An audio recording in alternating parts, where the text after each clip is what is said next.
नमस्कार दोस्तों, स्वागत है आप सभी का हमारे RRB NTPC 2026 special revision class में। जैसा कि आप जानते हैं, रेलवे की परीक्षाओं में भारतीय संविधान के संशोधन से एक या दो सवाल पक्के पूछे जाते हैं या जा रहे हैं। और आज के इस वीडियो में हम उन सभी महत्वपूर्ण संशोधनों का संपूर्ण निचोड़ देखेंगे, चाहे वो 42वां मिनी संविधान संशोधन हो या फिर हाल में ही हुआ महिला आरक्षण बिल। आज हम सब कुछ एक ही क्लास में ख़त्म करेंगे। अगर आप अपनी तैयारी को लेकर सीरियस हैं तो इस बार एनटीपीसी में अपनी एक सीट पक्की करना चाहते हैं तो यह वीडियो आपके लिए एक रामबाण साबित होगा। तो चलिए बिना समय गवाए शुरू करते हैं आज की इस रिवीजन के क्लास को। तो संविधान का पहला संशोधन 1951। भारतीय संविधान का पहला संशोधन 1951 मुख्य रूप से अभिव्यक्ति की आज़ादी और संपत्ति के अधिकार को सीमित करने के लिए लाया गया था। पृष्ठभूमि, इसकी पृष्ठभूमि जानना काफ़ी आवश्यक है क्योंकि किसी भी संशोधन को याद करने के पहले अगर आप उसकी बैकग्राउंड को जान जाते हैं तो आपको वह संशोधन याद करने में काफ़ी मज़ा आएगा और आपको उस विषय की समझ बढ़ेगी। तो इसकी पृष्ठभूमि यह है, जमींदारी उन्मूलन।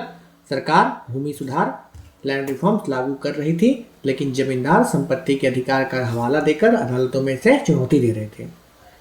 भाषण की आज़ादी, रोमेश थापर जैसे मामलों में अदालतों ने कहा कि सरकार सार्वजनिक व्यवस्था के नाम पर प्रेस या भाषण को नहीं रोक सकती। आरक्षण, मद्रास राज्य बनाम चंपकम दो रायराजन मामले में सुप्रीम कोर्ट ने शिक्षा में जाति आधारित आरक्षण को रद्द कर दिया था। मुख्य बदलाव, अनुच्छेद 19 का 2, भाषण और अभिव्यक्ति की स्वतंत्रता पर 3 नए प्रतिबंध मतलब रेस्ट्रिक्शंस जोड़े गए। लोक व्यवस्था, विदेशी राज्यों के साथ मैत्रीपूर्ण संबंध और अपराध के लिए उकसाना। अनुच्छेद 31A और 31B, जमींदारी प्रथा खत्म करने वाले कानूनों को कानूनी सुरक्षा दी गई। 9वीं अनुसूची, एक नई तिजोरी बनाई गई जिसमें डाले गए कानूनों की अदालत समीक्षा नहीं कर सकती थी ताकि भूमि सुधार जारी रहे। अनुच्छेद 15 का 4, पिछड़े जो ओबीसी SC ST के विशेष प्रावधान आरक्षण करने की शक्ति सरकार को दी गई। तो संविधान का जब दूसरा महत्वपूर्ण संविधान संशोधन जो है वह है 7वां संविधान संशोधन। भारत के नक्शे को पूरी तरह बदलने और राज्यों के पुनर्गठन के लिए लाया गया था। पृष्ठभूमि, पुराना सिस्टम, पहले भारत के राज्यों की 4 श्रेणियां ABCD थी जो बहुत उलझी हुई थी। अगर इसके बारे में आप जानना चाहते हैं तो आप कमेंट करें, मैं इसके लिए की भी वीडियो लाऊंगा। भाषाई आधार, देश भर में मांग उठ रही थी कि राज्यों को भाषा के आधार पर बांटा जाए, जैसा तेलुगु बोलने वालों के लिए आंध्र प्रदेश। फजल अली आयोग, सरकार ने कमेटी बनाई जिसकी रिपोर्ट के आधार पर राज्यों का एक नया ढांचा तैयार हुआ। मुख्य बदलाव, राज्यों का वर्गीकरण खत्म, पुरानी ABC श्रेणियों को पूरी तरह खत्म कर दिया गया। 14 राज्य और 6 केंद्र शासित प्रदेश, पूरे राज्यों को 14 राज्यों और 6 केंद्र शासित प्रदेशों में बांटा गया। एक राज्यपाल, यह नियम बनाया गया कि एक ही व्यक्ति 2 या 2 से अधिक अध्ययों का राज्यपाल बन सकता है। एक हाई कोर्ट का अधिकार क्षेत्र 2 या 2 से अधिक राज्यों तक बढ़ाया जा सकता है। हाई कोर्ट में काम के बोझ को देखते हुए अतिरिक्त और कार्यकारी जजों की नियुक्ति का प्रावधान किया गया। अब अगले संविधान संशोधन पे जाते हैं जो कि 9वां है। यह मुख्य रूप से भारत और पाकिस्तान के बीच जमीनी इलाकों के लेन देन को कानूनी रूप से देने के लिए लाया गया था। इसकी पृष्ठभूमि है कि आज़ादी के बाद भारत और पाकिस्तान के बीच एक सीमा रेखा को लेकर कुछ विवाद थे। इस विवाद को सुलझाने के लिए 1958 में भारत के PM नेहरू और पाकिस्तान के PM फिरोज कानून के बीच समझौता हुआ। इसके तहत पश्चिम बंगाल का बेरुबारी यूनियन क्षेत्र पाकिस्तान को सौंपा जाना था। सुप्रीम कोर्ट का दखल, इस फैसले का काफी विरोध हुआ और मामला यह कोर्ट तक पहुंचा। बेरुबारी यूनियन केस ने कोर्ट को 2 बातें कही। एक बात थी कि सरकार साधारण कानून से देश की जमीन किसी दूसरे देश को नहीं दे सकती, इसके लिए अनुच्छेद 368 के तहत संशोधन जरूरी है, तथा दूसरा, प्रस्तावना संविधान का भाग नहीं है। यह पॉइंट एकदम आप याद कर लेना, नोट कर लेना, यह काफी जरूरी है आपके लिए क्योंकि पूछेगा कि किस जिसे 1973 के बाद को लेकर 1973 में क्या हुआ था कि प्रस्तावना को संविधान का भाग सुप्रीम कोर्ट इस फैसले को पलट दिए थे, लेकिन स्टार्ट में क्वेश्चन आएगा कि बेरुबारी में नहीं माना था। मुख्य बदलाव, उद्देश्य नेहरू नून समझौते को लागू करना और बेरोबारी क्षेत्र पाकिस्तान को सौंपना, संविधान की पहली अनुसूची में बदलाव, जो कि पहली अनुसूची में राज्यों और क्षेत्रों के नाम होते हैं, इसीलिए यह क्षेत्र को भारत से हटाने के लिए इसमें संशोधन किया गया। प्रभाव, भारत ने अपनी सीमाओं को फिर से निर्धारित किया ताकि पड़ोसी देशों के साथ विवाद खत्म हो सके। अगला सब पढ़ते हैं भारतीय संविधान का 10वां संशोधन, जो कि 1961 में हुआ था। मुख्य रूप से पुर्तगाली शासन से आजाद हुए इलाकों को भारत में शामिल करने के लिए लाया गया था। पृष्ठभूमि, आजादी के बाद भी दादर और नगर हवेली क्या थे, पुर्तगाल के कब्जे में थे। वहां के लोगों ने खुद विद्रोह करके 1954 में पुर्तगालियों को भगा दिया, लेकिन वे आधिकारिक रूप से भारत का हिस्सा नहीं बने थे। 1954 तथा 1961 तक वहां की जनता ने खुद का प्रशासन चलाया। कहाँ की जनता ने, दादर और नगर हवेली की। फिर उन्होंने क्या किया, भारत सरकार से औपचारिक रूप से जोड़ने की मांग की। इनके मुख्य बदलाव क्या हुए, इस संशोधन के जरिए दादर और नगर हवेली को औपचारिक रूप से भारत संघ में शामिल किया गया। केंद्र शासित प्रदेश, इस क्या हुआ, दादर और नगर हवेली को एक नया केंद्र शासित प्रदेश बनाया गया। क्योंकि भारत के राज्यों और केंद्र शासित प्रदेश की लिस्ट पहली अनुसूची में होती है, इसीलिए इसमें बदलाव करके दादर और नगर हवेली का नाम जोड़ा गया। इस अनुच्छेद के तहत इसमें एक अनुच्छेद 240 में राष्ट्रपति को एक नए केंद्र शासित प्रदेश के लिए नियम और कानून बनाने की शक्ति दी गई। अगला है भारत का 12वां संविधान संशोधन। पुर्तगाली के जो आखिरी अड्डे थे वो थे गोवा, दमन और द्वीप, उसको भारत का अटूट बनाने के लिए लाया गया था। इसकी पृष्ठभूमि थी कि अंग्रेजों के जाने के बाद भी पुर्तगाली गोवा छोड़ने को तैयार नहीं थे, वे इसे अपने विदेशी प्रांत कहते थे। ऑपरेशन विजय अंत, जो कि 1961 को हुआ था, उसके अंत में भारत सरकार को सेना भेजनी पड़ी और 36 घंटे के सैन्य ऑपरेशन के बाद पुर्तगालियों ने सरेंडर कर दिया और गोवा आजाद हो गया। कानूनी जरूरत, सेना ने इलाका तो जीत लिया था, लेकिन उसे भारत के संविधान में आधिकारिक तौर पर शामिल करने के लिए यह संशोधन जरूरी था। इससे बदलाव यह हुए कि भारत संघ में विलय, गोवा, दमन और द्वीप को औपचारिक रूप से भारत के केंद्र शासित प्रदेश के रूप में शामिल कर लिया गया। पहली अनुसूची, संविधान की पहली अनुसूची में बदलाव करके इन नए क्षेत्रों के नाम जोड़े गए। अब आता है 13वां संविधान संशोधन। यह मुख्य रूप से नागालैंड को भारत के एक पूर्ण रूप का राज्य देने के लिए लाया गया था। इनकी पृष्ठभूमि थी आपका नागा आंदोलन, जो असम के नागा पहाड़ी इलाकों वाले में अलग राज्य की पुरानी मांग और आंदोलन चल रहे थे। भारत सरकार और नागा पीपुल्स कन्वेंशन के बीच एक 16 सूत्री समझौता हुआ। इसके तहत पूर्वोत्तर भारत में शांति बनाए रखने के लिए सरकार ने नागालैंड को विशेष दर्जा देने का फैसला किया। इनके मुख्य बदलाव यह हुए कि नागालैंड को भारत के 16वें राज्य के रूप में मान्यता दी गई। संविधान में एक नया अनुच्छेद 371 का ये जोड़ा गया, जो कि नागालैंड को विशेष सुरक्षा देता है। इसके तहत केंद्र सरकार नागा लोगों के धार्मिक, सामाजिक और पारंपरिक कानूनों में तब तक दखल नहीं दे सकती जब तक वहां की विधानसभा इसकी इजाजत ना दे। नागालैंड की जमीन और संसाधनों के हस्तांतरण पे भी वहां के स्थानीय नियम का ही बोलबाला रहेगा। तथा अगला जाते हैं, वह है भारत का 14वां संविधान का। यह मुख्य रूप से पौंडीचेरी, जो पुडुचेरी कहा जाता है, को भारत का हिस्सा बनाने और केंद्र शासित प्रदेशों को अपनी सरकार देने के लिए लाया गया था। इसकी पृष्ठभूमि है, जैसे ही गोवा पुर्तगाली के पास थी, वैसे ही पुडुचेरी, कराईकल और माहे, ये सब सारे, और यनम, ये सब क्षेत्र फ्रांसीसी के कब्जे में थे। हस्तांतरण, जैसे ही फ्रांस ने 1954 में ये इलाके भारत को सौंप दिए थे, लेकिन कानूनी तौर पर इनका भारत में पूर्ण विलय होना बाकी था। 1962 में जब फ्रांस की संसद ने संधि की मंजूरी दी, तो भारत ने इसे आधिकारिक रूप से अपनाने के लिए यह संशोधन किया। मुख्य बदलाव, पौंडीचेरी को औपचारिक रूप से भारत का केंद्र शासित प्रदेश के रूप में शामिल किया गया। संसद को यह शक्ति दी गई कि वह हिमाचल प्रदेश, मणिपुर, त्रिपुरा, गोवा, दमन, द्वीप और पौंडीचेरी जैसे यूनियन टेरिटरी के लिए विधानसभा और मंत्रिपरिषद बना सकती है। तथा इस बदलाव से इन छोटे इलाकों के लोगों को अपनी स्थानीय सरकार चुनने का हक मिला।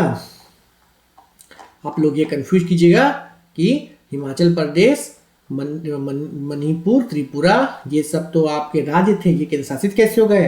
तो उस समय तक ये, जब ये 1962 तक में ये क्या था, केंद्र शासित प्रदेश था। हिमाचल प्रदेश 1972 या शायद 1973, मैं भूल रहा हूँ, अगर कुछ मेरी मिस्टेक हो तो आप कमेंट करेंगे।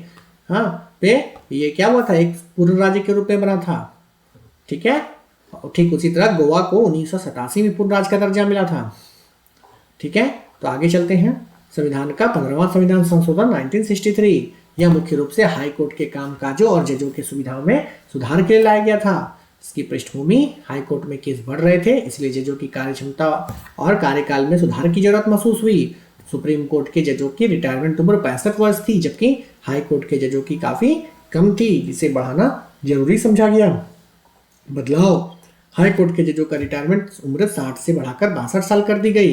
ये क्वेश्चन एग्जाम में बहुत बार आता है। अनुच्छेद 226 के तहत हाई कोर्ट को यह शक्ति दी गई कि वह अपने राज्य के बाहर भी रिट जारी कर सकता है, बशर्ते कार्रवाई का कारण उसके इलाके में हुआ हो। हाई कोर्ट के मुख्य न्यायाधीश को यह अधिकार मिला कि वह जरूरत पड़ने पर किसी रिटायर्ड जज को अस्थायी रूप से काम पे बुला सकते हैं। यदि किसी जज की उम्र को लेकर कोई विवाद पैदा होता है तो उसका फैसला भारत के राष्ट्रपति CJI के सलाह पे करेंगे, अर्थात चीफ जस्टिस ऑफ इंडिया के सलाह पे, तथा उनका फैसला ही अंतिम होगा। अगला संविधान संशोधन 1963 को जानते हैं, जो कि 16वां था। यह भारतीय संविधान का 16वां संशोधन मुख्य रूप से भारत की एकता और अखंडता को बचाने और देश तोड़ने वाले आवाजों को रोकने के लिए लाया गया था। इसकी पृष्ठभूमि इस प्रकार से थी कि उस समय दक्षिण भारत दक्षिण भारत, खासकर तमिलनाडु जैसे क्षेत्रों में द्रविड़ कड़गम जैसे संगठन भारत से अलग होकर एक स्वतंत्र देश बनाने की मांग कर रहे थे। सरकार को लगा कि अगर कोई खुलेआम देश के टुकड़े की बात करेगा तो उसे भाषण की आज़ादी के नाम पे छूट नहीं दी जा सकती। इसकी सिफारिश पे तय हुआ कि इसकी सिफारिश अर्थात NIC, जिसे कि राष्ट्रीय एकता परिषद कहा जाता है, इसकी सिफारिश पे यह तय हुआ कि संविधान में अखंडता शब्द को मजबूती से जोड़ना होगा। इनके महत्वपूर्ण पॉइंट्स इस प्रकार से हैं कि भाषण और अभिव्यक्ति की स्वतंत्रता पर आर्टिकल के सब पर, जो कि आर्टिकल 19 के तहत आता है, उसमें एक और नया प्रतिबंध जोड़ा गया, भारत की प्रभुता और अखंडता। अब देश के खिलाफ बोलने पर क्या जेल हो सकती है। फिर अब मंत्रियों, सांसदों, विधायकों और जजों को शपथ लेते समय यह बोलना अनिवार्य कर दिया गया कि वे भारत की प्रभुता और अखंडता को अक्षुण्ण रखेंगे। अब चुनाव लड़ने वाले उम्मीदवारों को यह शपथ लेनी पड़ती है कि वह देश की एकता को बनाए रखेगा। अगला संविधान संशोधन 21वां संविधान संशोधन 1967, यह मुख्य रूप से भारत की आधिकारिक भाषाओं के लिस्ट में विस्तार करने के लिए लाया गया था। इसकी पृष्ठभूमि है कि भारत संविधान की इस अनुसूची में भारत की आधिकारिक भाषाओं का जिक्र है। मूल रूप से इसमें केवल 14 भाषाएं थी। सिंधी भाषा बोलने वाले लोग लंबे समय से मांग कर रहे थे कि उनकी भाषा को भी संवैधानिक दर्जा दिया जाए। मुख्य बदलाव, सिंधी भाषा को 8वीं अनुसूची में शामिल किया गया। सिंधी के जुड़ते ही आधिकारिक भाषाओं की कुल संख्या 14 से बढ़कर 15 हो गई। यह पहली बार था जब संविधान लागू होने के बाद किसी नई भाषा को इस लिस्ट में जगह मिली थी। 24वां संविधान संशोधन, यह मुख्य रूप से सांसद और सुप्रीम कोर्ट के बीच चले आ रही पावर की जंग को खत्म करने के लिए लाया गया था। चूंकि आप इस जो 24वां संविधान संशोधन है, यह जान लीजिए कि इंदिरा गांधी जब उभरती हुई, जब महिला बनती, जब उन्हें गूंगी गुड़िया से एक शक्तिशाली राजनेता के रूप में इसी संविधान संशोधन के बाद से देखा गया था, तथा इनके बाद जितने भी अभी आप संविधान संशोधन इनके टेन्योर की पढ़ेंगे तो ये जाने ही है कि ये सभी संविधान संशोधन ही अंत में क्या बने, एक इमरजेंसी का कारण बने थे। तो चलिए फिर से आते हैं टॉपिक्स पे। इनकी बैकग्राउंड है कि गोलकनाथ केस, तो सुप्रीम कोर्ट ने एक बहुत बड़ा फैसला सुनाया था, जिससे कि जो कि गोलकनाथ का फैसला था वो क्या था कि संसद मौलिक अधिकार को छीन या कम नहीं कर सकती, हाँ, चाहे वो संविधान संशोधन ही क्यों ना हो। ये गोलकनाथ का केस का फैसला था।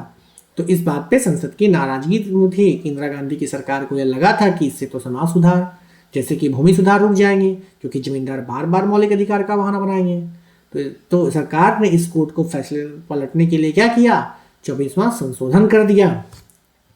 तो इनके की पॉइंट्स क्या थे, यह साफ साफ लिख दिया गया कि अनुच्छेद 13 और 368 क्या हैं, अलग अलग हैं, और कह दिया कि संसद संविधान के किसी भी हिस्से में बदल सकती है, यहां तक कि मौलिक अधिकार को भी।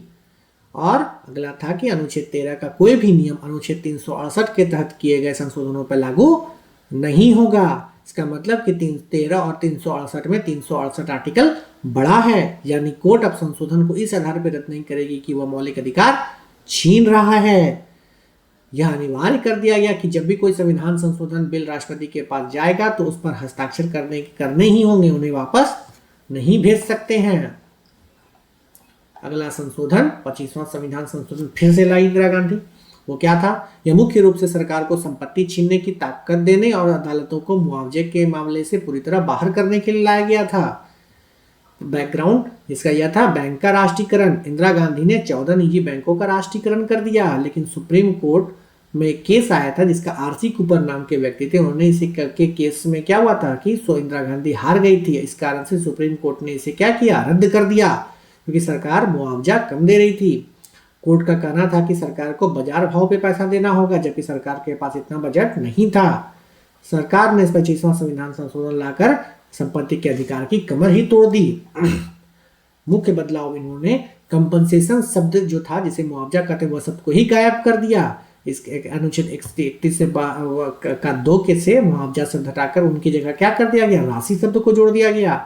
मतलब कि अब सरकार जो पैसा देगी उसे मुआवजा नहीं, एक राशि माना जाएगा, और कोर्ट यह नहीं कह पाएगा कि पैसा कम है। यह साफ कर दिया गया कि सरकार कितनी राशि तय करती है, इसकी न्यायिक समीक्षा अदालत नहीं कर सकती है।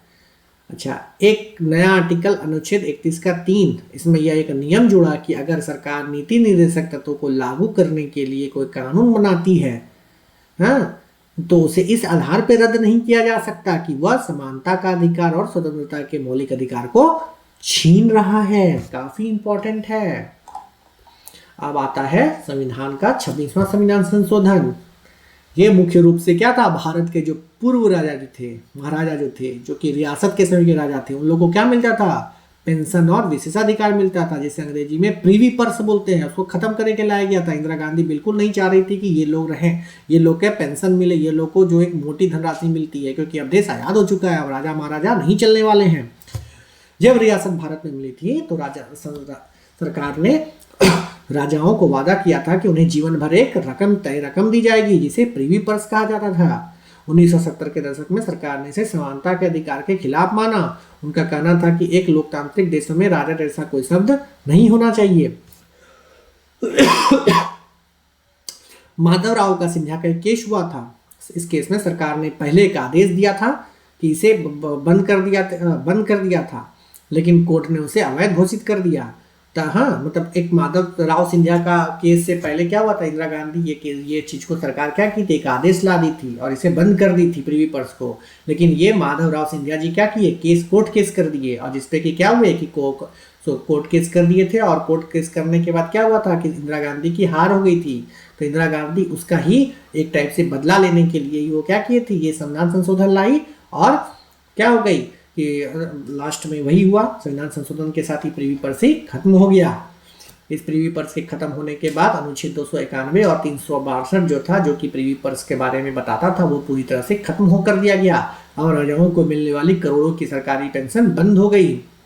राजा को मिलने वाली खास सुविधा जैसे लाल बत्ती, टैक्स में छूट, गन सैल्यूट छीन ली गई। शासक शब्द जो थे, जो कि आर्टिकल 366 का 22 में शब्द था, उस जगह शासक शब्द की परिभाषा ही बदल दी गई। अब वे सिर्फ भारत के आम नागरिक रह गए, राजा नहीं।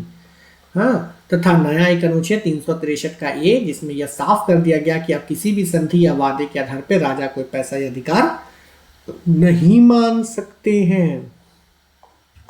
संविधान का 35वां संशोधन 1974। यह मुख्य रूप से सिक्किम को भारत के साथ एक नए रिश्ते के रूप में जोड़ने के लिए लाया गया था। काफी इंपॉर्टेंट है, जिसे आप सह राज्य कह सकते हैं। आजादी के बाद भारत राज्य का एक रक्षित राज्य, मतलब सिक्किम क्या था? एक भारत का एक रक्षित राज्य था। मतलब भारत उसको क्या करता था? प्रोटेक्शन देता था, प्रोटेक्टोरेट था, यानी उसकी रक्षा और विदेश नीति देखता था, लेकिन वह भारत का हिस्सा नहीं था। सिक्किम की जनता, जो वहाँ के वर्तमान राजा थे जिसका नाम चोग्याल था, उनके शासन से वो परेशान थी और भारत के साथ ज्यादा मजबूती से जुड़ना चाहती थी। सिक्किम की विधानसभा ने भारत सरकार से अपील की कि उन्हें भारत की राजनीतिक व्यवस्था में शामिल किया जाए। मुख्य बदलाव, सिक्किम को भारत का एक सह राज्य, एसोसिएट राज्य सबसे पहले बनाया गया था। यह संविधान में सबसे पहली बार इस्तेमाल हुआ है, इसीलिए ये आपके लिए एग्जाम पॉइंट ऑफ व्यू से काफी इंपॉर्टेंट है। संविधान में एक नया अनुच्छेद 2 का ए जोड़ा गया, जिसमें कि सिक्किम के सह राज्य होने की शर्तें लिखी गई। अच्छा, पहली बार 10वीं अनुसूची संविधान में जोड़ी गई। नोट में याद रखिएगा कि बाद में इसे हटाकर क्या किया था, दल बदल कानून लाया गया था, जिसमें कि सिक्किम के साथ भारत के सारे संबंधों के नियम थे, उनको फिर बाद में हटा दिया गया था जब सिक्किम भारत का एक पूर्ण राज्य बन गया। अच्छा, सिक्किम को भारतीय संसद के दोनों सदनों लोकसभा और राज्यसभा में एक एक सीट दी गई। अब आगे चलते हैं। भारत संविधान का 36वां संशोधन, जो कि एकदम सिक्किम के साथ अब क्या हो गया, जो 35वां संविधान संशोधन के तहत वो सह राज्य था, 36वां के तहत वो क्या बन गया, एक पूर्ण राज्य का बन गया, लाया गया था। तो 1975 में सिक्किम की जनता ने भारी बहुमत से राजा चोग्याल के शासन को खत्म करने और भारत में शामिल होने के पक्ष में वोट दिया। सिक्किम की विधानसभा ने भारत सरकार से अपील की कि उन्हें अब एक सह राज्य नहीं बल्कि भारत का एक पूर्ण राज्य बनाया जाए। तो वहां के की पॉइंट्स क्या हुए कि सिक्किम को आधिकारिक रूप से भारत संघ का 22वां पूर्ण राज्य बना दिया गया। ठीक है, ये एकदम क्वेश्चन पूछता है तुमको एकदम, यह राज्य 1975 राज्य का नंबर जो 22 है, जानते हैं 22वां राज्य 1975, 35वां 36वां संविधान संशोधन, सारा एग्जाम में क्वेश्चन आता है। एक क्या बोलते हैं, जो पहले संविधान में अनुच्छेद 2A और जो 10वीं अनुसूची बनाया गया था 2A, जो सबको हटा दिया गया क्योंकि सिक्किम अब सह राज्य नहीं था, आपके वो बुरा राज्य हो गया था। सिक्किम के लिए एक विशेष अनुच्छेद 371 का F जोड़ा गया। इसके तहत सिक्किम की पुरानी परंपराओं, कानून और सामाजिक ढांचे को विशेष सुरक्षा दी गई। लोकसभा और सिक्किम में लोकसभा और राज्यसभा में एक एक सीट आवंटित की गई। अब आगे 38वां संविधान संशोधन 1975, यह मुख्य रूप से राष्ट्रपति और राज्यपाल के फैसले को अदालती जांच से बाहर रखने के लिए लाया गया था। ठीक है, ये क्या हुआ था, इसकी पृष्ठभूमि आपातकाल का दौर, जब 25 जून 1975 को इंदिरा गांधी ने देश में इमरजेंसी लगा दी थी, तो सरकार को यह डर था कि कोर्ट आपातकाल लगाने के फैसले या सरकार के कड़े आदेशों को अवैध घोषित कर सकता है। इस कारण सरकार ने संविधान बदलकर अपनी शक्तियों के जो क्वेश्चन मार्क से उसे क्या किया, परे कर दिया। तो इसमें उन्होंने क्या किया, यह तय किया गया कि राष्ट्रपति को आपातकाल घोषित करने का जो सेटिस्फेक्शन वो क्या होगा, ये अंतिम होगा, इसमें किसी भी अदालत में से चुनौती नहीं दी जा सकती है, तथा राष्ट्रपति और राज्यपाल द्वारा जारी अध्यादेश को भी अदालती समीक्षा से बाहर कर दिया, तथा राष्ट्रपति को यह शक्ति दी गई कि वे एक साथ अलग अलग आधारों जैसे युद्ध और आंतरिक अशांति पर एक से ज्यादा आपातकाल की घोषणा कर सकते हैं। अनुच्छेद राष्ट्रपति को यह पावर दी गई कि वे आपातकाल के दौरान मौलिक अधिकारों को सस्पेंड करने के आदेशों को भी कोर्ट की पहुंच से दूर रख सकें। अगला संविधान संशोधन 39वां 1975 में, यह मुख्य रूप से देश के बड़े पदों जैसे PM और राष्ट्रपति के चुनाव विवादों को अदालत की पहुंच से बाहर करने के लिए लाया गया था। पृष्ठभूमि, इलाहाबाद हाईकोर्ट का फैसला, कोर्ट ने इंदिरा गांधी के 1971 के चुनाव को अवैध घोषित कर दिया और उस पर 6 साल तक चुनाव लड़ने की रोक लगा दी थी, तथा अपनी कुर्सी को बचाने के लिए इंदिरा गांधी ने इमरजेंसी लगाई और फिर संविधान बदल दिया ताकि कोर्ट उनके चुनाव पर उंगली ना उठा सके। मुख्य पॉइंट्स, की पॉइंट्स, नया एक अनुच्छेद 329 का ए जोड़ा गया। इसके तहत राष्ट्रपति, उपराष्ट्रपति, प्रधानमंत्री और लोकसभा अध्यक्ष के चुनाव विवादों को किसी भी साधारण अदालत जैसे हाई कोर्ट या सुप्रीम कोर्ट से पूरी तरह बाहर कर दिया गया और यह तय किया गया कि इनसे चुनाव से जुड़ा कोई लफड़ा संसद द्वारा बनाई गई एक विशेष संस्था स्पेशल अथॉरिटी ही सुलझाएगी। इस संशोधन ने यह साफ कर दिया कि यदि किसी कोर्ट ने इन पदों के खिलाफ कोई पुराना फैसला सुनाया है तो वह अब बेकार माना जाएगा, नल एंड वॉइड। चुनाव से जुड़े कुछ केंद्रीय कानूनों को 9वीं अनुसूची में डाल दिया गया ताकि कोर्ट उनकी समीक्षा ना कर सकें। 42वां संविधान संशोधन 1976, जो कि काफी इंपॉर्टेंट है, ये आपके एग्जाम में बहुत बार मिलेंगे। अभी तक जितना पढ़ाया उससे कुछ ना कुछ क्वेश्चन तो मिलते ही रहेंगे। ये भी आपको, क्योंकि इन्हें इसीलिए इंपॉर्टेंट माना जाता है क्योंकि इन्हें मिनी कॉन्स्टिट्यूशन कहते हैं, क्योंकि इन्होंने संविधान का एक हुलिया ही बदल दिया था। पृष्ठभूमि, जब यह संशोधन तब लाया गया जब देश में इमरजेंसी लगी हुई थी और विपक्ष के नेता जेल में थे। सब इस जो सरदार स्वर्ण सिंह समिति की इन्हीं कमेटी के सिफारिश के आधार पर इंदिरा गांधी ने एक साथ 59 बदलाव किए। संसद को सुप्रीम मानना और सुप्रीम कोर्ट की पावर को कम करने के लिए यह संविधान संशोधन लाया गया था। इनके जो मुख्य बदलाव है इन्हें रट लीजिए। पहला, प्रस्तावना में बदलाव, पहले और आखिरी बार प्रस्तावना बदली गई, इससे पहले प्रस्तावना कभी नहीं बदली गई थी और ना अभी तक बदली जा गई है। 3 नए शब्द जोड़े गए, समाजवादी, पथनिरपेक्ष जिसे धर्मनिरपेक्ष बोली और अखंडता, socialist secular and integrity. Fundamental duty संविधान में एक नया हिस्सा भाग 4A और अनुच्छेद 51A जोड़ा गया। इसके तहत नागरिकों के लिए 10 मौलिक कर्तव्य तय किए गए। यह तय किया गया कि संसद द्वारा किए गए संविधान संशोधन को किसी भी अदालत में चुनौती नहीं दी जा सकती। लोकसभा और विधानसभा का कार्यकाल 5 साल से बढ़ाकर 6 साल कर दिया गया। अनुच्छेद 74 में यह बदलाव अनिवार्य कर दिया गया कि राष्ट्रपति मंत्रिपरिषद की सलाह मानने के लिए बाध्य हैं।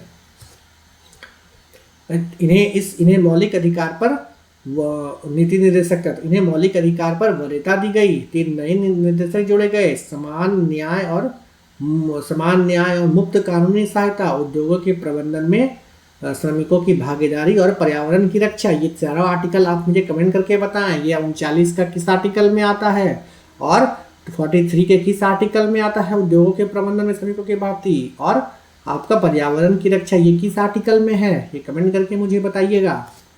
शिक्षा और वन। शिक्षा, वन्यजीव संरक्षण, नापतोल और न्याय प्रशासन को राज्य सूची से हटाकर समवर्ती सूची में डाल दिया गया। यानी अब केंद्र भी इस पे कानून बना सकता है। कोरम मतलब क्या होता है कि संसद की कार्य और विधानसभा की कार्यवाही चलाने के लिए जो पहले 1/10 लगता था उसकी मौजूदगी को क्या कर किया, अनिवार्यता को खत्म कर दी गई। न्यायिक समीक्षा पर रोक। अनुच्छेद 31 का दायरा इतना बढ़ा दिया गया कि कोई सरकार का कोई भी कानून नीति निर्देशक तत्वों के नाम पर बना दे तो कोर्ट उसे रद्द नहीं कर सकता। लोकसभा सीटों पर रोक। 1971 की जनगणना के आधार पर लोकसभा सीटों की संख्या को वर्ष 2001 तक के लिए फ्रीज कर दिया गया ताकि जनसंख्या नियंत्रण और राज्यों को नुकसान ना हो। हाईकोर्ट की पावर कम। हाईकोर्ट अब किसी केंद्रीय कानून की संवैधानिक वैधता की जांच नहीं कर सकता। राष्ट्रपति शासन। राज्य में राष्ट्रपति शासन की अवधि एक बार में 6 महीने से बढ़ाकर 1 साल कर दी गई। सेना भेजने की शक्ति। केंद्र सरकार को यह पावर दी गई कि वह किसी भी राज्य में कानून व्यवस्था सुधारने के लिए सशस्त्र बल भेज सकती है, भले ही राज्य सरकार ना चाहे। 14वां अखिल भारतीय न्यायिक सेवा। अनुच्छेद 312 में बदलाव कर अखिल भारतीय न्यायिक सेवा बनाने का प्रावधान जोड़ा गया। जांच का अधिकार खत्म।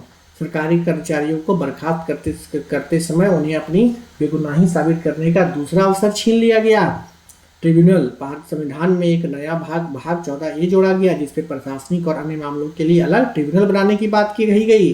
अनुच्छेद 257 का 1 केंद्र को राज्य में वो कानून व्यवस्था के लिए विशेष निर्देश देने के लिए सुपर पावर मिली। निर्देशिक तत्वों का विस्तार। बच्चों के स्वास्थ्य विकास के लिए अवसर सुनिश्चित करना जो आर्टिकल 39 का F में जोड़ा गया। संसद की गरिमा। संसद के विशेषाधिकार तय करने की पूरी शक्ति संसद को ही दे दी गई। यह अब अगला संविधान संशोधन है 43वां संविधान संशोधन जो कि 1977 में हुआ। यह और 44वां ये दोनों संविधान संशोधन क्या था, जो इंदिरा गांधी जो 42वां संविधान संशोधन जो इमरजेंसी के समय लाई थी उसके असर को खत्म करने की एक पहली कोशिश थी। यह मुख्य रूप से न्यायपालिका की उन शक्तियों को बहाल करने के लिए लाया गया था जिन्हें इमरजेंसी के दौरान छीन लिया गया था। पृष्ठभूमि। 1977 में जब इंदिरा गांधी की सरकार गिर गई और मोरारजी देसाई के नेतृत्व में जनता पार्टी की सरकार बनी तो जनता पार्टी ने यह वादा किया था कि वे 42वां संविधान संशोधन द्वारा संविधान में की गई छेड़छाड़ को ठीक कर देंगे। इमरजेंसी में सुप्रीम कोर्ट और हाई कोर्ट के हाथ बांध दिए गए थे जिन्हें खोलना जरूरी था। इनके की पॉइंट्स है कि 42वां संविधान संशोधन ने हाई कोर्ट और सुप्रीम कोर्ट को केंद्रीय कानूनों की जांच करने से रोक दिया था। 43वें संविधान संशोधन ने उस पर हटा दिया गया। अनुच्छेद 32 और A और 131A को हटाया। इस अनुच्छेद को उन्होंने क्या किया, खत्म कर दिया ताकि सुप्रीम कोर्ट और हाई कोर्ट फिर से किसी के का भी कानून की संवैधानिक वैधता की जांच कर सकें। हाई कोर्ट और उनकी पुरानी शक्तियां जो थी उन्हें वह वापस कर दी गई जो कि अनुच्छेद 226A और 228A था। वह अपने राज्य में बड़े कानून की जांच कर सकते थे। एंटी नेशनल एक्टिविटीज पर लगाम। 42वां संविधान संशोधन के तहत सरकार को राष्ट्र विरोधी बताकर किसी भी संगठन को बैन करने की असीमित शक्ति मिली थी। 43वां संविधान संशोधन ने अनुच्छेद 31D को पूरी तरह समाप्त कर दिया ताकि अभिव्यक्ति की आज़ादी बनी रहे। फिर आया 44वां संविधान संशोधन। यह इतिहास का सबसे बड़ा संविधान संशोधन माना जाता है क्योंकि इसने 42वें संविधान संशोधन जो इमरजेंसी के वाले थे उनकी मनमानियों को जड़ से खत्म कर दिया। इनकी पृष्ठभूमि ये इस प्रकार से है कि मोरारजी देसाई की सरकार ने, जैसा कि मैंने ऊपर बताया था कि मोरारजी देसाई की सरकार ने यह वादा किया था कि वे संविधान को फिर से लोकतांत्रिक बनाएंगे। सरकार चाहती थी कि भविष्य में ऐसा कोई भी प्रधानमंत्री इंदिरा गांधी की तरह आसानी से देश में इमरजेंसी ना लगा सके। चलिए, इसके मुख्य बदलाव यह थे कि संपत्ति के अधिकार अनुच्छेद 31 को मौलिक अधिकार के लिए से हटा दिया गया। अब यह केवल कानूनी अधिकार रह गया और इसे अनुच्छेद 300 का ए में डाल दिया गया। आपातकाल के नियम कड़े कर दिए गए। आंतरिक अशांति शब्द को हटाकर सशस्त्र विद्रोह कर दिया गया। अब राष्ट्रपति से प्रधानमंत्री के कहने पर नहीं बल्कि कैबिनेट की लिखित सलाह पर ही इमरजेंसी लगा सकते हैं। मौलिक अधिकारों की सुरक्षा यह तय किया गया कि आपातकाल के दौरान भी अनुच्छेद 20 और 21 की जीवन और व्यक्तिगत स्वतंत्रता का अधिकार को सस्पेंड नहीं किया जा सकता। लोकसभा का कार्यकाल को फिर से 6 साल के घटाकर 5 साल कर दिया गया। तो राष्ट्रपति को यह अधिकार दिया गया कि वो कैबिनेट की सलाह पर को एक बार पुनः विचार के लिए भेज सकते हैं, लेकिन ये दूसरी बार में मानना पड़ेगा। सांसदों और विधायकों को जो कोरम में जो कार्यवाही के लिए 1/10 सदस्य थे, उनकी मौजूदगी की शर्त को फिर से लागू कर दी गई। संसद और राज्य विधानसभाओं की कार्यवाही की सच्ची रिपोर्ट छापने के लिए प्रेस को संवैधानिक संरक्षण दिया गया। राष्ट्रपति और उपराष्ट्रपति के चुनाव विवादों को सुलझाने के लिए शक्ति सुप्रीम कोर्ट को दे दी गई, जो कि 39वां में छीन ली गई थी। जुडिशियल सिस्टम की पुनः बहाली 42वां संविधान संशोधन में जो अदालतों के हाथ बंधे थे, उन्हें पूरी तरह से खोल दिया गया। अब कोर्ट किसी भी सरकारी कानून की जांच कर सकता था। सशस्त्र बल की शक्ति कम। केंद्र सरकार को जो ये पावर मिली कि वो बिना राज्य की मर्जी के वहां सेना भेज दे, उसे हटा दिया गया। राष्ट्रपति शासन पर लगाम। यह नियम बनाया गया कि 1 साल के बाद राष्ट्रपति शासन तभी बढ़ाया जा सकता है जब देश में इमरजेंसी लगी हो। दूसरा, चुनाव आयोग यह लिख कर दे कि वहां चुनाव कराना मुमकिन नहीं है। बंदी पर एकीकरण। यह साफ किया गया कि इमरजेंसी के दौरान भी नागरिक अपनी जान और आज़ादी बचाने के लिए कोर्ट का दरवाजा खटखटा सकते हैं। इसे पहले 42वें संविधान में कमजोर किया गया था। प्रिविलेज में सुधार। संसद और विधानसभा के विशेषाधिकारों को ब्रिटिश हाउस ऑफ कॉमन से जोड़ने वाला नियम हटाकर स्वदेशी और लोकतांत्रिक बनाया गया। और अगला संविधान संशोधन की बात करते हैं, वो है 52वां संविधान संशोधन 1985। यह मुख्य रूप से राजनीति में आयाराम गयाराम जो नेताओं का बार बार पार्टी बदलना की संस्कृति को रोकने के लिए लाया गया था। पृष्ठभूमि राजनीतिक अस्थिरता। उस समय सांसद और विधायक लालच में अगर अपनी पार्टी छोड़कर दूसरी पार्टी में चले जाते थे, जिससे सरकार बार बार गिर जाती थी तथा जनता किसी पार्टी को वोट दे देती थी, लेकिन जीतने के बाद नेता अपनी मर्जी से पाला बदल लेते थे। इस भ्रष्टाचार को रोकने के लिए राजीव गांधी सरकार ने यह कड़ा कानून बनाया। इसके मुख्य 10 पॉइंट्स हैं कि संविधान में एक नई 10वीं अनुसूची जोड़ी गई, जिसमें कि दल बदल के आधार पर अयोग्यता के नियम लिखे गए। अगर कोई सांसद या पार्टी अपनी पार्टी के सदस्यता स्वेच्छा से छोड़ता है तो उससे सदन की सदस्यता खत्म हो जाएगी। अगर कोई सदस्य अपनी पार्टी के निर्देश के खिलाफ जाकर वोट देता है या वोट नहीं देता तो वह अयोग्य घोषित होगा। यदि कोई निर्दलीय चुनाव जीतने के बाद किसी राजनीतिक दल में शामिल होता है तो उसकी सदस्यता चली जाएगी। अगर कोई मनोनीत सदस्य शपथ लेने के 6 महीने के बाद किसी पार्टी में शामिल होता है तो वो भी अयोग्य होगा। उस समय यह नियम था कि अगर पार्टी के 1/3 सदस्य किसी एक साथ पार्टी छोड़ते हैं तो उसे विभाजन माना जाएगा, उसकी सदस्यता नहीं जाएगी। नोट, इसे बाद में इसे 91वां संविधान संशोधन और कड़ा किया गया। दल बदल पर फैसला करने का अधिकार सदन के अध्यक्ष को दिया गया, जो कि संसद का स्पीकर या चेयरमैन होता था। कोर्ट की नो एंट्री। पहले कोर्ट को दखल को मना किया गया था, लेकिन बाद में सुप्रीम कोर्ट ने इसे बदल दिया। अनुच्छेद 101, 102, 190, 191 में बदलाव। इस अनुच्छेद में संशोधन कर अयोग्यता के नए आधार जोड़े गए। अपवाद, यदि अगर किसी पार्टी का विलय दूसरी पार्टी में होता है तो सदस्यों पर यह कानून लागू नहीं होगा। बहुत इंपॉर्टेंट। 61वां संविधान संशोधन 1989। यह मुख्य रूप से वोट डालने की उम्र को कम करने के लिए लाया गया था। पृष्ठभूमि युवा शक्ति। उस समय के प्रधानमंत्री राजीव गांधी का मानना था कि आज का युवा जागरूक है और उसे देश के भविष्य चुनाव में फैसले लेने का पूरा हक मिलना चाहिए। वो आज़ादी के समय में ही वोट डालने की न्यूनतम आयु 21 साल तय की थी। सरकार ने यह तर्क दिया था कि जब 18 साल का युवा शादी कर सकता है तो और सेना में भर्ती हो सकता है तो वो अपनी सरकार क्यों नहीं चुन सकता। मुख्य बदलाव तो मतदान की न्यूनतम आयु को 21 साल से घटाकर 18 साल कर दिया गया। ये एग्जाम का सबसे फेवरेट सवाल माना जाता है। संविधान के अनुच्छेद 326 में बदलाव किया गया, जो कि वयस्क मताधिकार की बात करता है।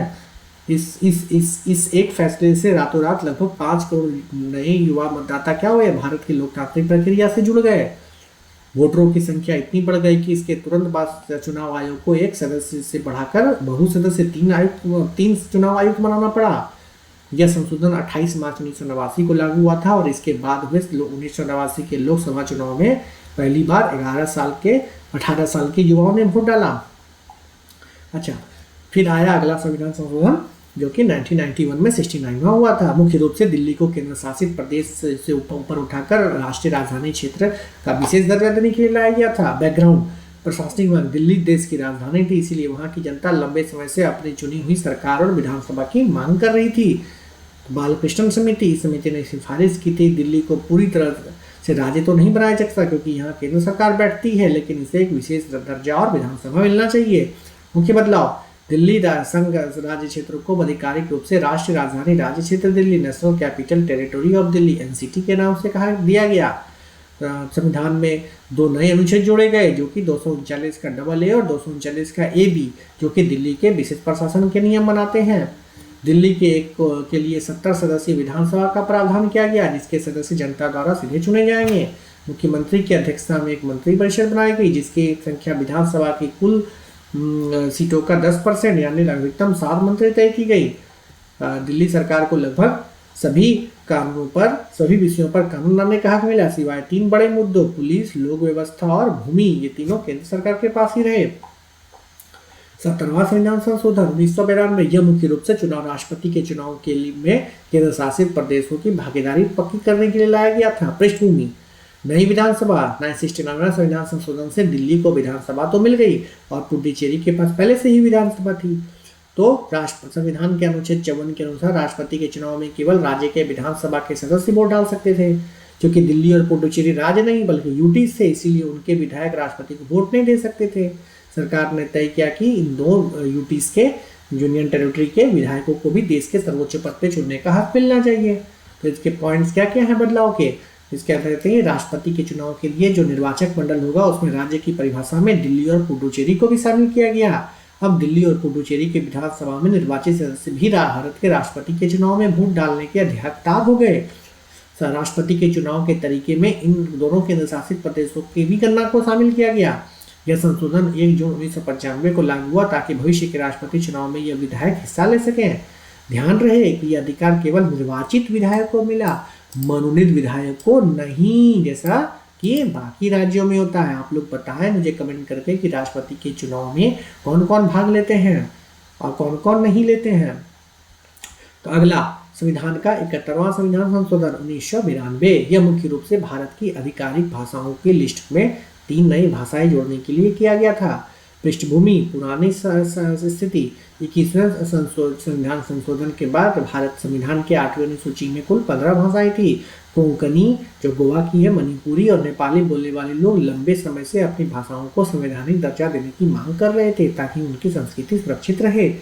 इंपॉर्टेंट पॉइंट्स, बदलाव में 8वीं अनुसूची में कोंकणी, मणिपुरी और नेपाली को शामिल किया गया। इसे याद रखने की ट्रिक है KMN यानी नमक। नमक में क्या था, NMK होता है ना, NMK तो ऐसे करके आप याद रख सकते हैं। नमक, नमक, N से हो गया, N से हो गया नेपाली, M से हो गया मणिपुरी और K से हो गया कोंकणी। ठीक है, भाषाओं, कुल भाषाओं की संख्या इस 3 भाषाओं के जुड़ते ही आधिकारिक भाषाओं की संख्या 15 से बढ़ के 18 हो गई। वर्तमान में आज कितनी है, 22 है। संविधान की 8वीं अनुसूची में संशोधन कर इस भाषाओं के नाम दर्ज किए गए। 8वीं, इस फैसले से गोवा और पूर्वोत्तर भारत के लोगों की भाषाई पहचान में को राष्ट्रीय स्तर पर मान्यता मिली। अब इन भाषाओं का उपयोग सरकारी कामकाज और प्रतियोगी परीक्षाओं में भी संभव हो सका। अगला है 73वां संविधान संशोधन 1992, यह मुख्य रूप से पंचायती राज्य संस्थाओं को संवैधानिक दर्जा देने और उसे मजबूत करने के लिए लाया गया था। गांधी जी का यह सपना था कि भारत गांव में बसता है, इसीलिए सत्ता का विकेंद्रीकरण हो, डिसेंट्रलाइजेशन हो। पुरानी पंचायतें राज्यों की मर्जी पे थी, चुनाव नहीं होते थे, फंड नहीं मिलता था और कोई पावर नहीं थी। तो 64वां संविधान संशोधन की विफलता के बाद इस सरकार ने पंचायतों को कानूनी रूप से अनिवार्य करने के लिए यह ऐतिहासिक कदम उठाया। महत्वपूर्ण पॉइंट्स, संविधान में एक नया अनुच्छेद भाग 9 जोड़ा गया जिसके शीर्षक है पंचायतें। 243 से अनुच्छेद कहाँ तक है, 243 से लेके 243 का O तक पंचायतों के कामकाज के लिए 16 नए अनुच्छेद जोड़े गए। एक नई अनुसूची जोड़ी गई जिसमें पंचायतों के लिए 29 विषय बनाए गए। त्रिस्तरीय ढांचा, हर राज्यों में 3 स्तर पर पंचायत होगी, ग्राम, ब्लॉक और जिला स्तर पर। गांव के सभी पंजीकृत मतदाताओं की एक ग्राम सभा होगी जो लोकतंत्र की बुनियादी इकाई होगी। हर 5 साल में चुनाव अनिवार्य कर दिया गया। यदि पंचायतें भंग होती है तो 6 महीने के भीतर चुनाव कराना होगा। आरक्षण, SC ST की उसकी जनसंख्या के अनुपात में सीटें आरक्षित की गई। महिलाओं के लिए कम से कम 1/3 सीटें आरक्षित की गई। पंचायत के निष्पक्ष चुनाव को कराने के लिए हर राज्य में एक अलग राज्य निर्वाचन आयोग का गठन किया गया। पंचायतों को फंड और टैक्स के बंटवारे की सिफारिश करने के लिए हर 5 साल में वित्त आयोग बनाने का प्रावधान किया गया। यह कानून 24 अप्रैल 1993 को लागू हुआ, इसीलिए 24 अप्रैल को राष्ट्रीय पंचायती दिवस मनाया जाता है। ये 24 अप्रैल को बहुत इंपॉर्टेंट डेट याद रखिए क्योंकि इस दिन भारत का तीन इंपॉर्टेंट इंसिडेंट्स हुआ था जिसको मुझे याद है। एक, सचिन तेंदुलकर का जन्मदिन, दूसरा पंचायती राज, और तीसरा कि वर्डिक्ट आया था किसका, 42वां संविधान संशोधन में 42 कहते माफ कीजिए, जो कि केशवानंद भारती का जो कोर्ट का वर्डिक्ट आया था। ठीक है, आगे 74वां संविधान संशोधन, अगर 73वां गांव के लिए था तो 74वीं सरकार शहरों की सरकार के लिए था। यह मुख्य रूप से शहरी स्थानीय निकायों को संवैधानिक दर्जा देने और उसे आत्मनिर्भर बनाने के लिए लाया गया था। पृष्ठभूमि, शहरीकरण पूरे भारत में शहर तेजी से बढ़ रहे थे, लेकिन नगर निगमों और नगर पालिकाओं के पास न तो पैसा था न कानूनी शक्ति। कई सालों शहरों में 10-10 साल तक चुनाव नहीं होते थे और अधिकारी ही राज करते थे। गांव के साथ साथ शहरों में भी जमीनी लोकतंत्र लाने के लिए यह संशोधन किया गया। इसके महत्वपूर्ण पॉइंट्स हैं, संविधान में एक नया भाग 9 का ही जोड़ा गया जिसमें शीर्षक थे नगर पालिकाएं। 273 का पी से लेकर 243 का जेड जीत शहर के आंचकाओं के निकायों के लिए नए अनुच्छेद जोड़े गए। 12वीं अनुसूची, एक नई अनुसूची जोड़ी गई जिसमें नगर पालिकाओं के लिए 18 विषय तय किए गए। त्रिस्तरीय ढांचा, शहरों की आबादी के हिसाब से 3 स्तर की सरकारें हो गई। नगर पंचायत जो कि गांव से शहर बन रहे थे, नगर परिषद छोटे शहरों के लिए, नगर निगम बड़े महानगरों जैसे दिल्ली मुंबई के लिए। नियमित चुनाव, हर 5 साल में चुनाव होना अनिवार्य, भंग होने पर 6 महीने के भीतर ही चुनाव कराना होगा। SC ST के लिए सेम उसी तरह उसकी जनसंख्या के अनुपात में सीटें, महिलाओं के लिए कम से कम 1/3 सीटें। जिला योजना समिति, दीपित जिले के विकास के लिए एक जिला योजना समिति, आर्टिकल जो है तो 240 का जर्जीत में लिखा हुआ था। बड़े शहरों के विकास के लिए महानगर योजना समिति, आर्टिकल 243 का ZE, और 73वें संविधान संशोधन वाले वित्त आयोग और निर्वाचन आयोग ही नगर पालिकाओं के फंड और चुनाव भी संभालेंगे। यह कानून 1 जून 1993 से पूरे देश में प्रभावी हो गया।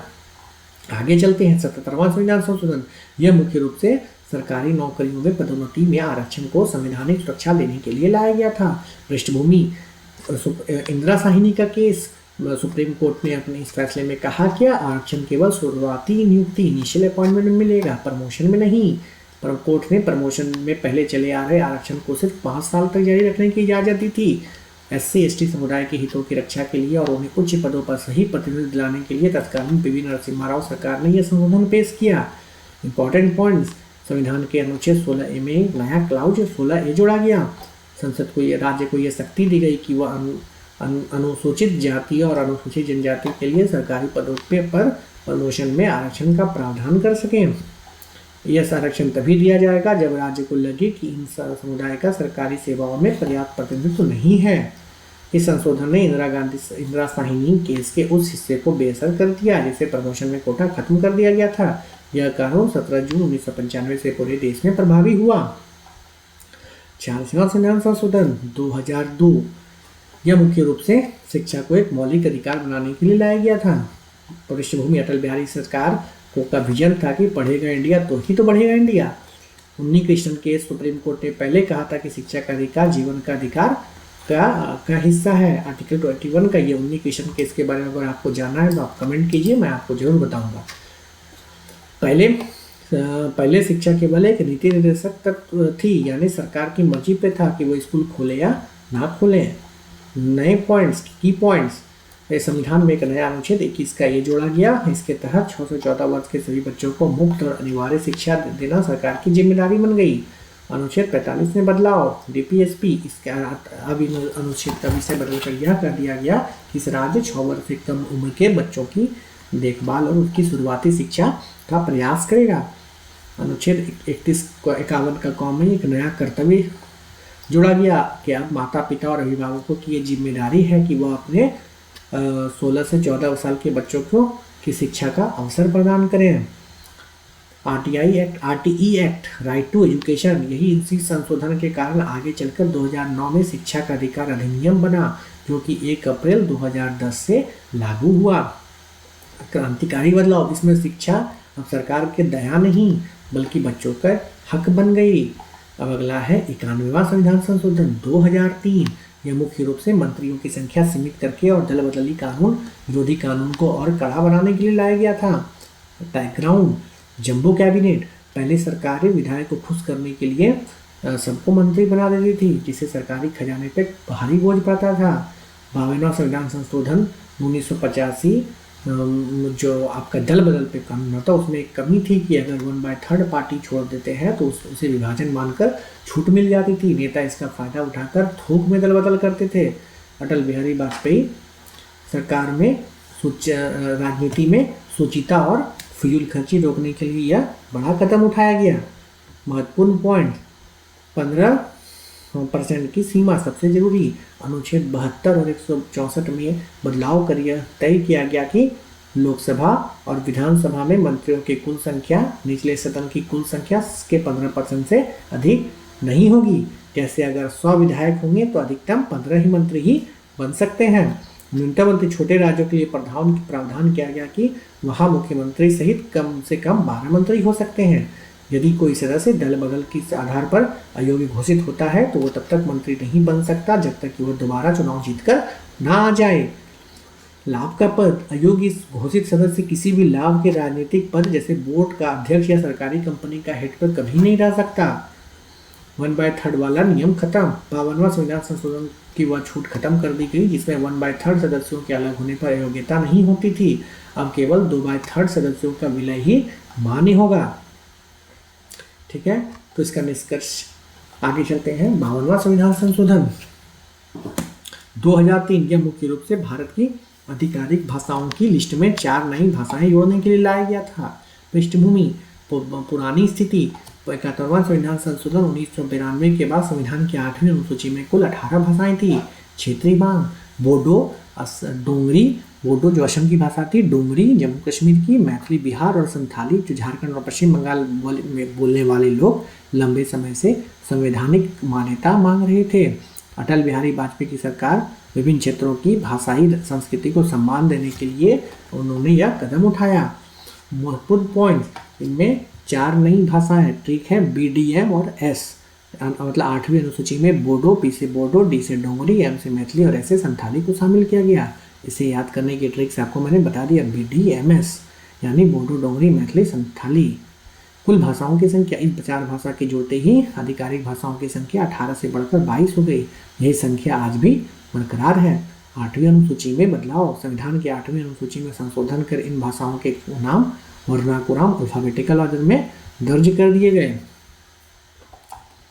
साहित्य अकेडमी, इन भाषाओं को शामिल करके इनके साहित्य और लेखकों को राष्ट्र स्तर पर पहचान और पुरस्कार मिलने का रास्ता साफ हो गया। शिक्षा और नौकरी, अब इन भाषाओं का उपयोग स्कूली में शिक्षा और सरकारी प्रतियोगी परीक्षाओं जैसे यूपीएससी, स्टेट पीसीएस के माध्यम से रूप में संभव हो सका।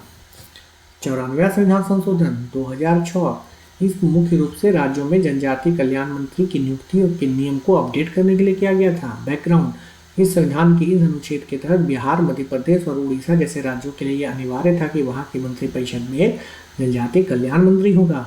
बिहार का बंटवारा, जब बिहार से अलग होकर झारखंड बना तो बिहार के पास बहुत कम जनजातीय क्षेत्र बचा। अब बिहार के जनजातीय मंत्री रखना अनिवार्य नहीं रहा गया, जबकि नए बने छत्तीसगढ़ और झारखंड में इसकी सख्त जरूरत थी।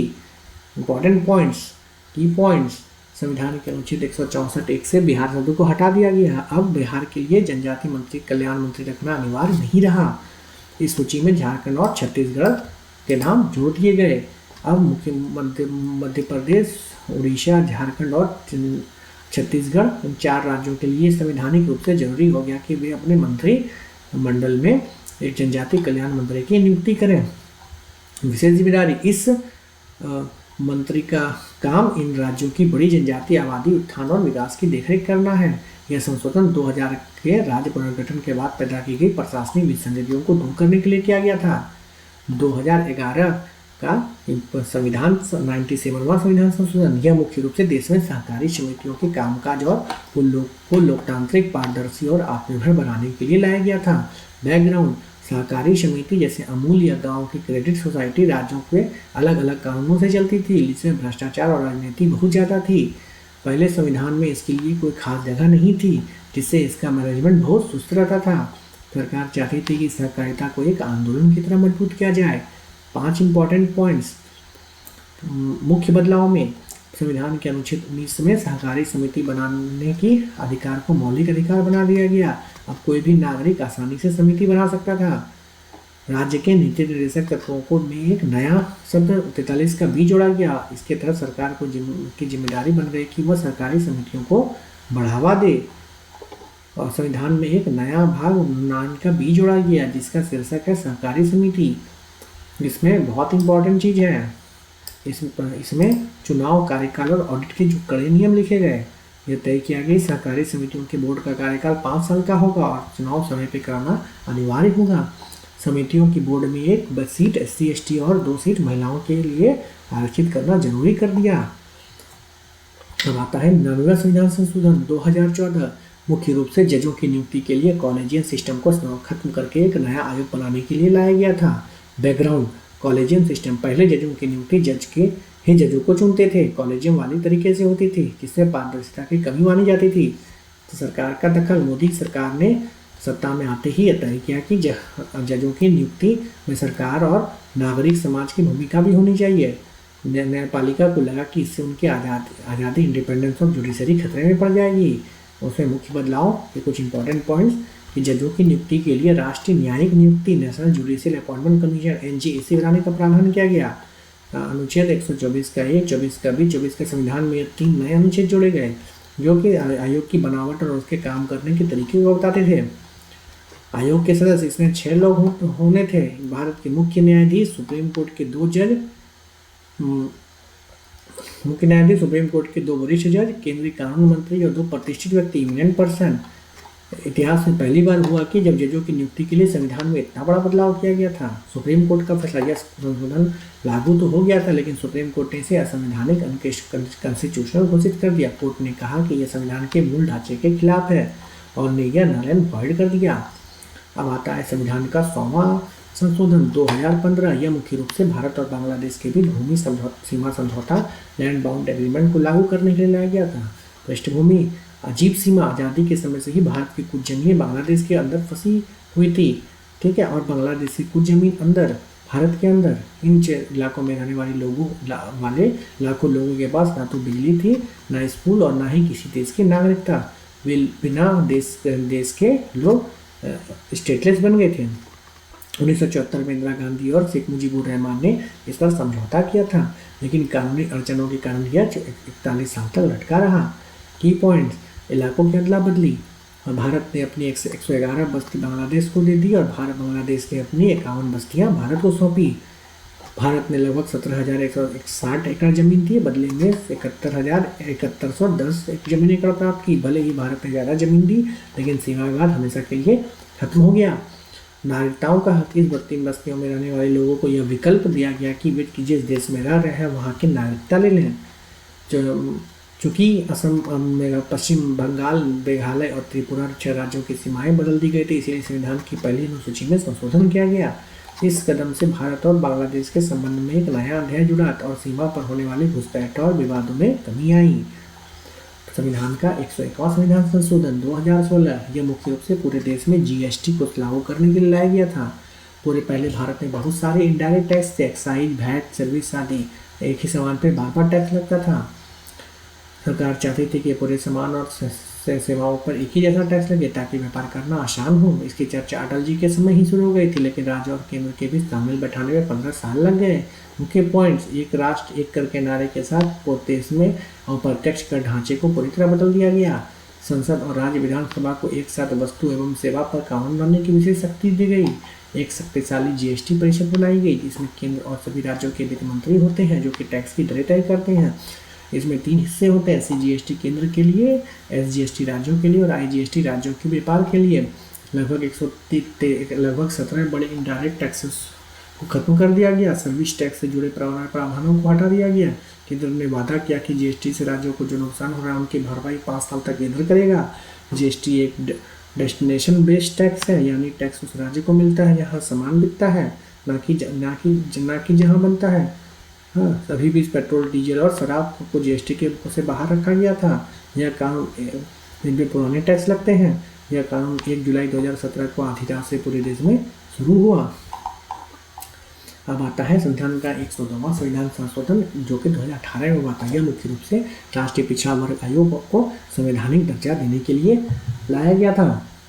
पुराना सिस्टम 1993 में बना पिछड़ा वर्ग आयोग केवल एक कानूनी संस्था थी जिसके पास बहुत सारी शक्तियाँ नहीं थी, जैसे ST आयोग, आर्टिकल 338 ST आयोग, 338 का ए के पास संवैधानिक शक्ति थी। वैसे ही ओबीसी के पास आयोग की भी मांग उठ रही थी।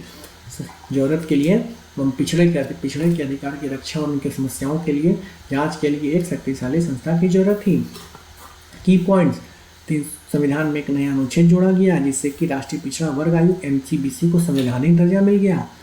अब इस आयोग के पास सिविल कोड जैसी शक्तियां हैं। यह पिछड़ा के साथ होने वाले अन्याय की जांच कर सकता है, अधिकारी को समन कर सकता है। यह नया अनुच्छेद राष्ट्रपति को यह शक्ति देता है कि वह राज्यों और केंद्र शासित प्रदेशों के लिए ओबीसी जातियों की सूची अनुसूचित कर सके। आयोग में अध्यक्ष, उपाध्यक्ष और 3 अन्य सदस्य होने का प्रावधान किया गया जिसकी नियुक्ति राष्ट्रपति करते हैं। अब केंद्र सरकार और राज्य सरकार के भी ये जरूरी हो गया कि वे पिछड़ों से जुड़े किसी भी नीतिगत फैसले पर इस आयोग से सलाह लें। संविधान का 103वां संविधान संशोधन 2019 यह मुख्य रूप से आर्थिक रूप से कमजोर वर्ग के EWS को नौकरी और शिक्षा में 10% आरक्षण देने के लिए लाया गया था। पुरानी स्थिति भारत में आरक्षण का आधार केवल सामाजिक और शैक्षणिक था, आर्थिक आधार पर आरक्षण की अनुमति नहीं थी। इंदिरा साहनी के सुप्रीम कोर्ट ने पहले कहा कि केवल गरीबी के आधार पर आरक्षण नहीं दिया जा सकता, कुल आरक्षण 50% से ज़्यादा नहीं होना चाहिए। मोदी सरकार का मास्टर स्ट्रोक, सरकार ने संविधान बदलकर आर्थिक पिछड़ापन को भी आरक्षण का एक नया आधार बना दिया। महत्वपूर्ण बदलाव, 10वां EWS आरक्षण सबसे जरूरी 10%। सरकारी नौकरी और उच्च शिक्षण संस्थानों में आर्थिक रूप से कमजोर वर्ग के लिए 10% से सीटें आरक्षित कर दी गई। अनुच्छेद 15 का 6 नया क्लाउज, संविधान के 15 में एक हिस्सा जोड़ा गया जिससे सरकार को शिक्षण संस्थानों में आर्थिक आधार पर आरक्षण देने की शक्ति मिले। अनुच्छेद 16 का 6 नया क्लाउज, अनुच्छेद 16 में बदलाव कर सरकारी नौकरियों में EWS को 10% कोटा देने का रास्ता साफ किया गया। 50% की सीमा पर इस संशोधन के बाद भारत के कुल आरक्षण 50% से बढ़कर 60% हो गई। पात्रता, यह आरक्षण उन लोगों के लिए था जो SC, ST, OBC के दायरे में नहीं आते थे और जिनकी सालाना आय पर 8 लाख रुपए से कम है। साथ ही जमीन और घर की कुछ अन्य शर्तें। संविधान का 105वां सन 2021 यह मुख्य रूप से राज्य सरकार को OBC अन्य पिछड़ा वर्ग आयोग की पहचान करने और अपनी सूची पर आने की शक्ति फिर से देने के लिए लाया गया। बैकग्राउंड, 102वां संविधान संशोधन 2018 इस संशोधन ने OBC आयोग को संवैधानिक दर्जा मिला था, लेकिन इसकी व्याख्या ऐसी निकली कि राज्यों से अपनी OBC लिस्ट बनाने का हक छीन गया। सुप्रीम कोर्ट का फैसला, कोर्ट ने फैसला किया कि 102वां संविधान संशोधन के बाद अब केवल केंद्र सरकार ही तय कर सकते हैं कि कौन सी जाति OBC है। राज्यों का विरोध, सभी राज्यों ने इसका घोर विरोध किया क्योंकि इससे राज्यों के बाद पिछड़ों की मदद करने की शक्तियाँ खत्म हो रही थी। मुख्य बदलाव, राज्य की शक्ति बहाल, यह साफ कर दिया गया कि हर राज्य और केंद्र शासित प्रदेश के पास अपनी स्वतंत्र लिस्ट बनाए रखने का अधिकार है। सेंट्रल लिस्ट बनाम स्टेट, अब 2 अलग अलग लिस्ट होगी, एक केंद्र के लिए और एक राज्य के लिए। राज्य की लिस्ट केंद्र की लिस्ट से अलग हो सकती है। इस अनुच्छेद में नए क्लाउज जोड़कर यह स्पष्ट किया गया कि राष्ट्रपति की शक्ति केवल सेंट्रल लिस्ट तक सीमित है। अब राज्यों को अपनी OBC लिस्ट में किसी जाति को जोड़कर या हटाने के लिए राष्ट्रीय पिछड़ा वर्ग से सलाह लेना जरूरी नहीं है। इस फैसले से देश में लगभग 671 पिछड़े समुदाय को राहत मिली, जिससे राज्य की लिस्ट खत्म होने से आरक्षण का नुकसान हो सकता था। अब संविधान का सबसे अंतिम जो संविधान संशोधन है वो है 106वां संविधान संशोधन 2023। यह मुख्य रूप से लोकसभा और राज्यसभाओं की विधानसभा में महिलाओं के 33% आरक्षण देने के लिए लाया गया था। इसे नारी शक्ति वंदन अधिनियम के नाम से जाना जाता है। बैकग्राउंड: महिला आरक्षण बिल पहली बार 1996 में पेश हुआ, लेकिन राजनीतिक असहमति के कारण यह दशकों तक लटका रहा। भारतीय संसद में महिलाओं की संख्या हमेशा से 15% के नीचे रही है, जिसे सुधारने के लिए यह कानून जरूरी था। यह सत्र विशेष सत्र के दौरान नए संसद भवन में पास होने वाला यह पहला कानून बना। मुख्य बदलाव: दिल्ली लोकसभा विधानसभा और सभी राज्यों की विधानसभा में महिलाओं के लिए 1/3 सीटें आरक्षित की गई। संविधान में 3 नए अनुच्छेद जोड़े गए। 239 का डबल है दिल्ली के लिए, 330 लोकसभा के लिए और 332 का ही विधानसभा के लिए। अब जो सीटें पहले SC और ST के लिए आरक्षित थी, उसमें से भी 33% उस महिलाओं को वर्ग के लिए आरक्षित होगी। यह आरक्षण शुरुआत में 15 साल के लिए लागू किया गया था। संसद चाहे तो इसे बाद में बदल आगे बढ़ा सकती थी। आरक्षित सीटों को हर परिसीमन के बाद वोटेड किया जाएगा। आशा करता हूँ कि ये वीडियो आपको काफ़ी पसंद आया होगा। मुझे लगता है कि आप लोग काफ़ी बोर हो चुके हैं। फिर भी अगर आपको इस वीडियो में अच्छा लगा और अगर आपको अच्छा लग रहा है तो आप ज़रूर कमेंट करें, इस चैनल को लाइक करें। जितने लाइक करेंगे, जितने शेयर करेंगे और सब्सक्राइब करेंगे, मुझे मोटिवेशन मिलेगा, मैं एक नई वीडियो को ला सकूँगा। तो तब तक के लिए धन्यवाद। जय हिंद, जय भारत।